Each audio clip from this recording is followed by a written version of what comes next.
Bonsoir, et évidemment, effectivement difficile à confirmer, mais nos sources que nous avons pu joindre tout à l'heure à Douala nous ont indiqué que Maurice Kamto avait bien été arrêté et qu'il était en ce moment même en train d'être transféré ici à Yaoundé. La rumeur avait commencé à circuler au milieu de l'après-midi. Maurice Kamto s'était réfugié chez l'opposant Albin Zongan à Douala. Le domicile avait été bouclé par les forces de police et des militants du MRC, le Mouvement pour la Renaissance du Cameroun, le parti de Maurice Kamto, s'étaient rassemblés autour de ce domicile pour tenter de former ce qu'ils appelaient une sorte de bouclier humain. Mais finalement, donc, la police a interpellé Maurice Kamto, une interpellation qui intervient après celle d'Alain Foguet, qui est le trésorier de ce parti. On a également appris une autre arrestation, celle de Célestin Diamène, qui faisait partie des militants du MRC blessés lors des manifestations de samedi dernier, des manifestations qui avaient été violemment réprimées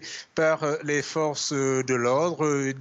Au moins 6 personnes avaient été blessées. L'opposition avait déclaré que la police avait fait usage de tirs à balles réelles, blessant donc notamment Michel Ndoki et Célestin Diamène. Information qui avait été formellement démentie par le gouvernement camerounais. C'est le ministre de la Communication, René Emmanuel Sadi, qui avait pris la parole pour déclarer que les forces de l'ordre avaient usé des moyens légaux pour stopper ce qu'il avait qualifié de bravade des manifestants contre les institutions républicaines. Je rappelle qu'au cours de ces manifestations de samedi dernier, le gouvernement camerounais a annoncé l'arrestation de 117 personnes, au moins 6 blessés, je le disais, et ce gouvernement avait également menacé de suspendre ou alors d'interdire purement et simplement le parti de Maurice Kamto, le Mouvement pour la Renaissance du Cameroun. Maurice Kamto qui continuait donc de se considérer comme le véritable vainqueur du scrutin